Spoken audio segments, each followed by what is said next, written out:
Welcome back, everyone. Peter, good to see you. We are talking through today 5 retirement investing mistakes that we all need to avoid. A financially secure and happy retirement doesn't just happen. It takes planning and, of course, some modifications as time goes on. So we're going to walk through some mistakes. The first mistake is not having a plan. This is essential when it comes to addressing retirees' number one fear, running out of money in retirement. Yep, absolutely. Absolutely. You've got to have a plan in place. And so many of us have good tools, have even done a good job in being proactive in saving and investing, have a reasonable amount of money saved. But do you have the plan in place that's going to show you how to generate income and make sure that that income is dependable, sustainable, and give you that confidence into and throughout retirement? If I had a hammer and a drill and I came and said, let me build your house, I have these awesome tools, you probably would still want to see a blueprint. And a lot of people have good tools, the 401ks, the IRAs, the investment accounts, but they are not a plan. Those tools do not constitute the blueprint for retirement. You really need to sit down, look at how all of the pieces come together. How are you going to optimize Social Security? What's the order of operations for creating income? Where do you do that from first, second, last efficiently? How do you minimize and control taxes? What about the what ifs and the variables? You know, plans for the future are based on some assumptions, and a lot of people's assumptions are overly optimistic that the market's always going to produce this high positive rate of return, that taxes are going to stay the same, that nothing's ever going to go wrong, essentially. Well, Murphy's Law is what happens to plans and life. And so make sure that you're making those assumptions, that you do so in a way, if you're wrong about the assumptions that you're making, that you end up in a better situation than you expected, not a worse one. And too many people don't have the plan at all. And where they do have the plan, they are too optimistic in some of the assumptions that their life, their financial future depends on. Right. And that segues perfectly into our second mistake, Peter, forgetting about inflation. Right. Yeah. A lot of plans, a lot of projections kind of assume that life is going to cost about the same in 10, 15, 20 years. Think about 15, 20 years ago and how much things cost then, or even 2 years ago, right, Erin? I mean, you go to the grocery store per your chart here in the graphic. Yeah, you're getting a lot less bang for your buck in everything. And that is going to continue to happen in the future. Retirement is in the future. It is going to be more expensive. And by the way, it's not only the items that we pay for today that are going to get more expensive, but if I think back 15 or 20 years, there are a lot of things that were not in my budget at all that I've added to the budget. The cell phone bill, identity theft protection, how many different streaming services and apps have been added to my budget that were not things I even thought about 15, 20 years ago. That is also going to continue to happen into the future. So we've got to plan and account for some amount of increasing income and increasing expenses into and throughout retirement. Third, not working now to create tax-free income in retirement. Yeah, I think that there is a tremendous value in having some pool, some part of your assets where taxes have already been paid. And you know, I think that there is something to be said for paying that bill while you have a paycheck with which to pay it. Now, you need to crunch the numbers here. It's not universal and maybe not for every dollar, but I certainly find that it's easier to pay it while you're earning a paycheck than on day one of retirement. You have a finite amount of money. You have an unknown amount of time. You've got to make that money last, and taxes are going to be likely one of our largest, at least our largest known expense into and throughout retirement. There is nothing that says that taxes go away once we retire.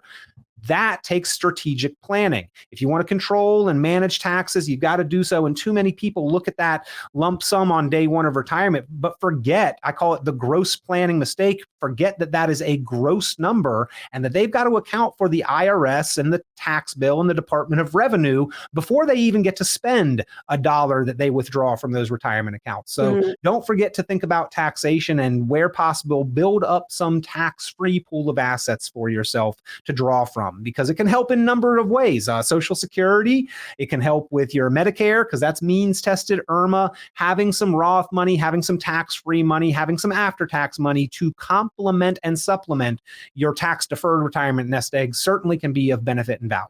Right. And just to remind everybody, we are living in historically low tax rates right now. Indeed we are, and they are slated to change into the near future. Tax law already on the books means that taxes could go up, will go up if nothing's done to change it in 2026. Next mistake, investing too conservatively. If we have a long time horizon, stocks still deliver the best long-term results. Yeah, and I think this is about time optimizing your portfolio. If you've got transactions that you're going to be making this month or next month, you don't take a whole lot of risk with that money. And in fact, any kind of short-term expenditures, 1 to 5 years, I would not put a whole lot of risk on that money, on what you are saving, intending to be there when you want or need to make that purchase. And you should always have that emergency account in place, because things come up in life. Again, Murphy's Law. But much more than about 5 to 10 years, and we need to have some growth on that money. Maybe then we're skewing toward the moderate or moderately conservative end of the investment spectrum, and anything really 10 years or beyond, now we're hopefully comfortable taking a little bit more risk, because we don't need that money today. So maybe with those dollars 10 years or more into the future, that's more on the moderate to even moderately aggressive end of the spectrum. Otherwise, we are losing out to inflation and losing money safely, because interest, even though it's better than it was 2 years ago, it is still not truly keeping up with inflation or growing the purchasing power on your dollars.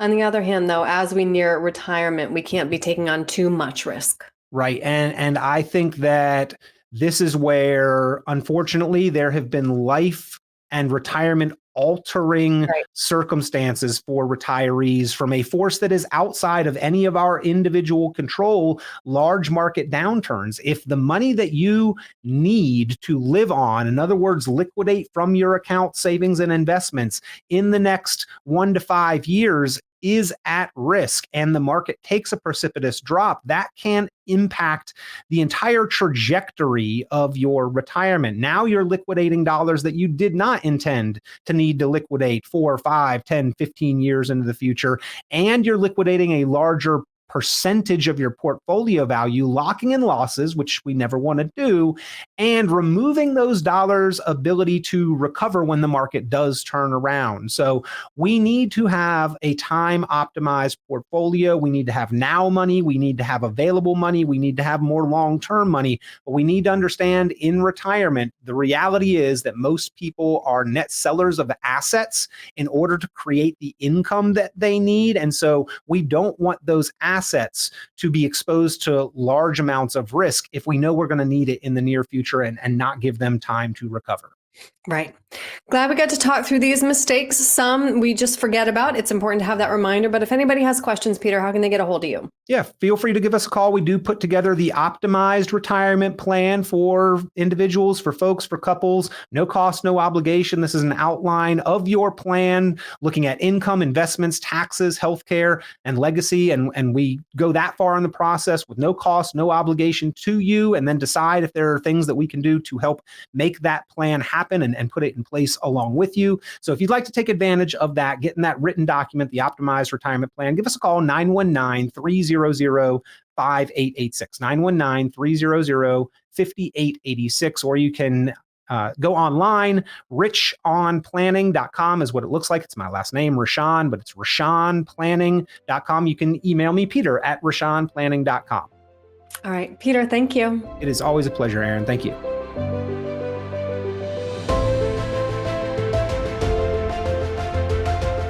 Hey everyone, Peter Richon here. Hope you enjoy the content. As always, make sure that you like, subscribe, share the videos with others that may find this information helpful. And as always, you're welcome to be in touch or to submit questions or comments. You can comment below the video anything that you'd like to see or hear shared on our YouTube channel and in future videos. If you got a topic that you've been thinking about or is of concern for you financially, be sure to let us know. We'd love to help you by discussing it on the channel. So Appreciate the continued views and the likes and the subscribes, the shares, the comments, always helpful. We look forward to getting you the information that you need.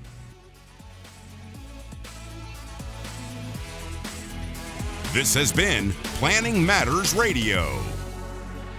The content of this radio show is provided for informational purposes only and is not a solicitation or recommendation of any investment strategy. You are encouraged to seek investment, tax, or legal advice from an independent professional advisor. Any investments and/or investment strategies mentioned involve risk, including the possible loss of principal. Advisory services offered through Brookzone Capital Management, a registered investment advisor. Fiduciary duty extends solely to investment advisory advice and does not extend to other activities such as insurance or broker-dealer services. Advisory clients are charged a quarterly fee for assets under management, while insurance products pay a commission, which may result in a conflict of interest regarding compensation.